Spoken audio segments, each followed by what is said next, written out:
Class आज हम शुरू करेंगे बहुत important topic which is Kohlrausch law.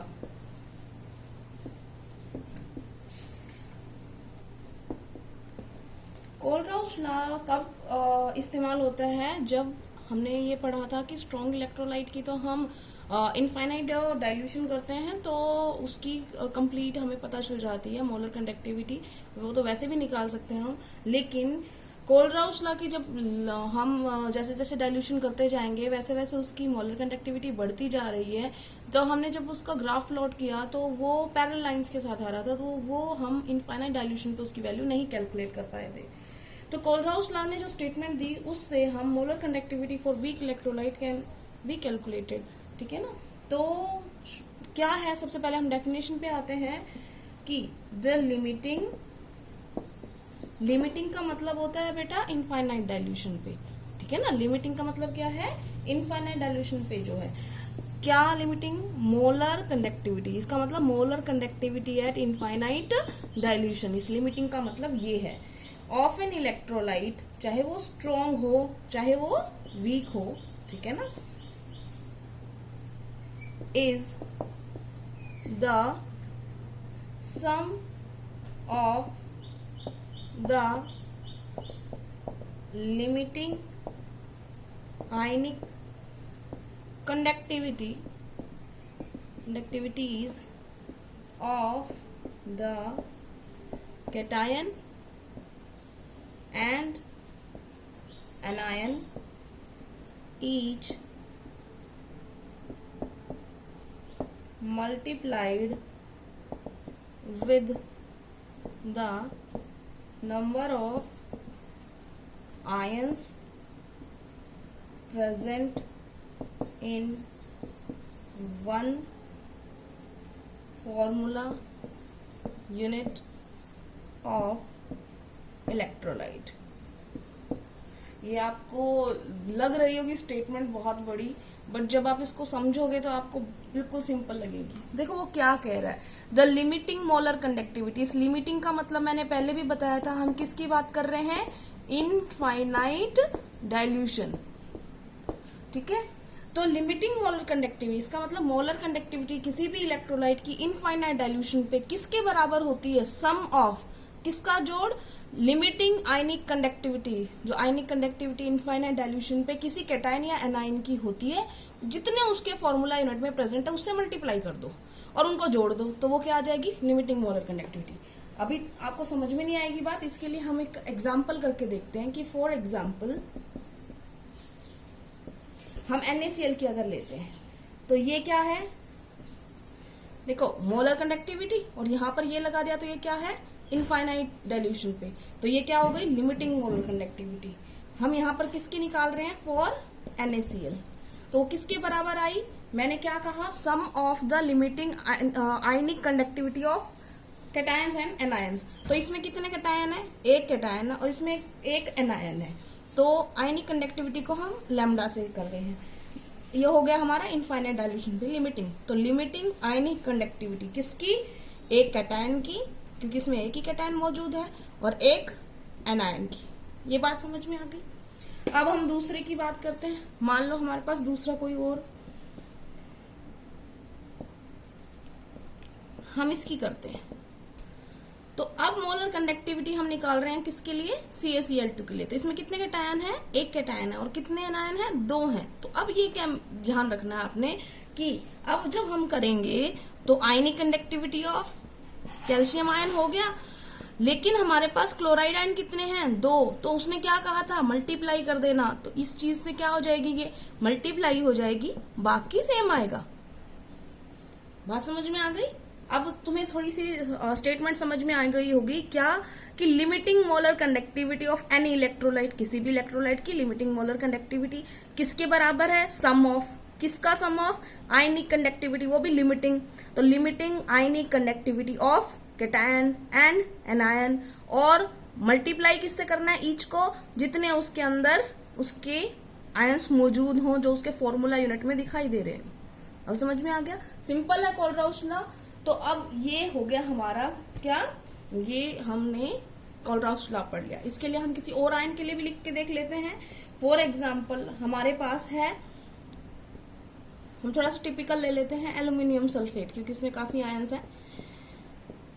तो अगर हम इसकी लिखेंगे तो क्या आ जाएगी limiting molar conductivity aluminium sulphate के लिए? आप पहले तो क्या लिखोगे, कितने आयंस हैं इसके? 2, तो 2 आयनिक कंडक्टिविटी लिमिटिंग। फिर उसके बाद कितने, Al3 प्लस कैटायन था, प्लस हम जोड़ देंगे कितने हैं सल्फेट इसके अंदर, 3 आयनिक कंडक्टिविटी लिमिटिंग किसकी, सल्फेट आयन की। समझ में आ गया? सिंपल है ना। इनके लिए अगर आपने ये लिखना समझ लिया तो आपके आधे से ज्यादा न्यूमेरिकल्स अपने आप ही सोल्व हो जाएंगे। उसके बाद कई बार इक्विवेलेंट कंडक्टिविटी के लिए कोलराउस लॉ भी लिखा गया है। ये तो मोलर कंडक्टिविटी के लिए ना, लिमिटिंग मोलर कंडक्टिविटी के लिए। अब बात कर रहे हैं अगर इक्विवेलेंट कंडक्टिविटी के लिए हो तो क्या स्टेटमेंट होगी। मेन आपका यही है, जब आपसे क्वेश्चन पूछा जाए तो आप इसी में लिखें। अगर कोई आपसे इक्विवेलेंट में पूछता है ना कोई क्वेश्चन या कोई डेफिनेशन, तो भी आपने ये वाली लिखनी है जो मैं अभी बताऊंगी, ठीक है। In terms of Kohlrausch law पढ़ रहे हैं हम, in terms of equivalent conductivity. तो क्या लिखेंगे इक्विवेलेंट कंडक्टिविटी के लिए? पहले तो स्टेटमेंट लिख लेते हैं हम, द इक्विवेलेंट, ये बिल्कुल सिंपल है, उससे भी सिंपल है, the equivalent conductivity of an electrolyte at infinite dilution, या आप लिमिटिंग लिख सकते थे, is the sum of two values, one depending on cation and another on anion.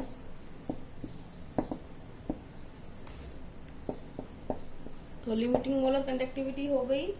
तो ये कैटायन सिंपल सम हो गया, ये तो उससे भी ज्यादा सिंपल है। उसमें तो फिर भी हम ये कह रहे थे कि इसे मल्टीप्लाई करो जितने आयंस प्रेजेंट है।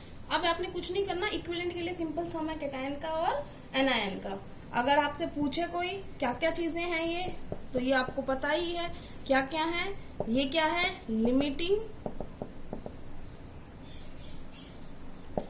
Equivalent conductivity of electrolyte,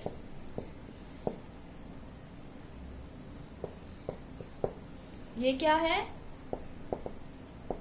limiting ionic conductivity of cation, और ये क्या है, limiting ionic conductivity of anion. ठीक है ना। ये वाला जब कोई पूछे तो ही बतानी है। अगर सिंपल आपसे कोई कोलराउस लॉ पूछता है तो आपने मोलर कंडक्टिविटी के हिसाब से ही लिखना है। ठीक है। अब आते हैं हम इसके न्यूमेरिकल्स पे। अब जो न्यूमेरिकल होते हैं बेटा वो एप्लीकेशन ऑफ कोलराउस लॉ है, तो हम सबसे पहले लिख लेते हैं कोई एप्लीकेशन ताकि हम उसके रिलेटेड न्यूमेरिकल कर सकें। Application of Kohlrausch law. सबसे पहला जो है इसकी जो मेन इंपॉर्टेंट, ज्यादातर न्यूमेरिकल इसी वाले में से आते हैं, calculation of molar conductivity at infinite dilution for weak electrolyte. यही तो मेन पर्पस था जब हम बोल रहे थे कि हमारा वीक इलेक्ट्रोलाइट का निकालना मुश्किल हो रहा है इनफाइनाइट डाइल्यूशन पे, तो हम इससे निकाल सकते हैं। कैसे निकाल सकते हैं, उसके लिए आपको जैसे हम एक न्यूमेरिकल करके देखते हैं तो आपको पता चल जाए कि कैसे होता है। तो हम एक न्यूमेरिकल लिख रहे हैं, यहाँ पर स्टेटमेंट मैंने लिख दी है, मैं एक बार आपको समझा देती हूँ क्या क्या प्रोवाइड किया गया है। If limiting molar conductivity for NaCl, HCl और सोडियम एसिटेट आर 126 to 400, जो भी दे रखे ये स्टेटमेंट, ये रिस्पेक्टिवली बोला हुआ। रिस्पेक्टिवली का मतलब क्या हुआ कि जो पहले है वो उसका है, जो बाद में है वो उस वाले का। तो NaCl का है इतना मोलर कंडक्टिविटी लिमिटिंग, HCl की इतनी और सोडियम एसिटेट की इतनी, इतना ठीक है। उसके बाद आपसे पूछा है किसकी, एसिटिक एसिड की। एसिटिक एसिड आपको पता है वीक एसिड होता है, तो उसकी इन तीनों से हम कैसे निकालेंगे वो हम आज पढ़ेंगे। तो सबसे पहले आपको लिखना है क्या कि अकॉर्डिंग टू कोलराउस लॉ के हिसाब से हमारे पास जो हमने निकालना है वो लिखो। क्या चाहिए हमें क्या चाहिए, हमें चाहिए molar conductivity limiting for acetic acid. अब एसिटिक एसिड किससे बना है, एसिटेट और H+, तो हम इसके लिख देते हैं। इसका मतलब हमें किसकी वैल्यू चाहिए, CH3CO- प्लस में H+। इतनी बात समझ में आ गई। बस आपको ये चीज याद रखनी कि हमें क्या फाइंड आउट करना है, ये हमें फाइंड आउट करना है, ठीक है। तो अब इसके लिए जो आपको दे रखे हैं उन सब के हम लिख लेते हैं डेटा। हमें दे क्या रखा है, देखो हमें दे रखा है molar conductivity for NaCl। NaCl के लिए क्या हो जाएगा, अब आप लिखोगे तो इसके लिए Na+ और Cl-, ठीक है। बस आपने इसको तोड़ के लिखना है जो कोलराउस लॉ के हिसाब से है, बस वही। 4HCl, HCl के लिए क्या लिखोगे आप, सिंपल इसके अंदर मैथमेटिक्स लगेगा आपका प्लस माइनस, और कुछ नहीं है, ये हो गया। उसके बाद आपका तीसरा कौन सा दे रखा है, 4 सोडियम एसिटेट। इसके लिए आप क्या लिखोगे, CH3CO- प्लस में H+। इसमें कैटायन बाद में लिखा गया है, ठीक है। ये हो गया। अब आपने क्या देखना है कि क्या हम इन तीनों को जोड़ के घटा के ये वाली वैल्यू अचीव कर सकते हैं किसी भी तरीके से। इसके लिए आपने क्या करना, पहले आप ये देखो, ये आपको पॉजिटिव में चाहिए, तो इसका मतलब ये वाली इक्वेशन तो क्या होगी, ये तो प्लस में ही जाएगी क्योंकि ये चीज इसमें है, ठीक है। उसके बाद दूसरी चीज क्या आ गई, और बेटा सॉरी यहाँ पे Na+ लिखना, गलती से लिख दिया, ये Na था ना, Na+ आएगा। तो हमारे पास ये तो क्या चीज आ गई, CH3CO-, ठीक है ना, एसिटेट आयन, ये तो है ही। और दूसरी प्लस चीज क्या चाहिए हमें, H+। तो अब H+ मतलब ये, तो अगर मैं इन दोनों इक्वेशन को जोड़ दूं और इनको घटा दूं, तब करके देखो होगा क्या। अगर मैं इन दोनों को जोड़ती हूँ तो ये तो प्लस है, ये प्लस है, ये प्लस है, ये प्लस है, ठीक है। और इसको घटा रही तो माइनस और प्लस क्या हो जाएंगे, कैंसिल आउट। प्लस का Cl माइनस का Cl क्या हो जाएगा, कैंसिल आउट। इसमें भी माइनस है बेटा, कभी सोचो इसमें नहीं था। तो इसका मतलब क्या हो गया, सब कुछ कैंसिल आउट हो गया, बचेगा सिर्फ ये दो टर्म्स। अब इसको करके देखते हैं कैसे। अगर इनको इक्वेशंस को मैं नंबर डाल दूं, मान लो ये हमारी इक्वेशन 1 है, ये हमारी इक्वेशन 2 है और ये हमारी इक्वेशन 3 है, तो हम क्या कर रहे हैं, हम ऐड कर रहे हैं 2 और 3 को और माइनस कर रहे हैं फर्स्ट को। तो इस बाय एडिंग 2 + 3 और माइनस क्या कर रहे हैं हम 1 को। तो क्या कर रहे हैं, अब क्या हमें मिला वो हम लिखते हैं। तो हम ऐड कर रहे हैं, अब हमने ऐड क्या किया था, +2 वाली इक्वेशन। तो 2 वाली इक्वेशन में क्या था, H+ और Cl-, ठीक है। उसके बाद थर्ड इक्वेशन में क्या था, CH3CO- प्लस में सोडियम एसिटेट था ना, Na+। और माइनस क्या करना है, हमने माइनस करना था हमें NaCl। तो NaCl को हमने ये Na+ और Cl- हो गया। अब आप देखो कोई टर्म कैंसिल आउट हो रही है, ये वाली कैंसिल आउट हो गई इससे, ये वाली कैंसिल आउट हो गई इससे, बचा क्या है, ये देखो ध्यान से। एक हमारे पास है एसिटेट आयन, ये रहा, और एक हमारे पास है प्लस में H+, ठीक है। Ionic conductivity of acetate, ionic conductivity of H+। अब अगर आपको ध्यान हो, ये किसके बराबर था, सबसे पहले जो आपने अकॉर्डिंग टू कोलराउस लॉ जो हमें निकालना था, वो क्या निकालना था, यही तो निकालना था। एसिटिक एसिड के लिए हमें वैल्यू निकालनी थी ये, और हमारे पास अब ये आ गए। तो हमने किसको ऐड किया और किसको सब्सट्रैक्ट किया, बस वो लिख दो आप। तो आपने क्या किया था इक्वेशन के अंदर, आपने किया था सेकंड वाली इक्वेशन का वैल्यू क्या था, HCl की वैल्यू कितनी थी, याद करो। HCl की वैल्यू पीछे लिखवाई थी, HCl की कितनी थी, 425.9, ठीक है। प्लस उसमें तीसरी वाली इक्वेशन जोड़ी थी, तीसरी वाली इक्वेशन थी सोडियम एसिटेट के लिए, उसके लिए क्या वैल्यू थी, 91.0। और माइनस क्या किया था आपने, NaCl का, और NaCl का कितना था, 126.4। तो ये हो गया। जब आप इसको सॉल्व करोगे तो आपके पास आंसर आ जाएगा 390.5 साइमन सेंटीमीटर स्क्वायर पर मोल। ठीक है, ये जो आया है ये सिंपल आपने किसी और से एसिटिक एसिड का निकाल लिया, जो बिल्कुल वीक एसिड था, जिसका आप इनफाइनाइट डाइल्यूशन पे नहीं निकाल पा रहे थे। पहली एप्लीकेशन समझ में आ गई। हम इसका एक और एग्जांपल कर लेते हैं। बेटा ये दूसरा क्वेश्चन लिखा है हमने, एक बार मैं पढ़ के बताती हूँ क्या फाइंड आउट करना है। Calculate limiting molar conductivity for ammonium hydroxide. Ammonium hydroxide weak base होता है।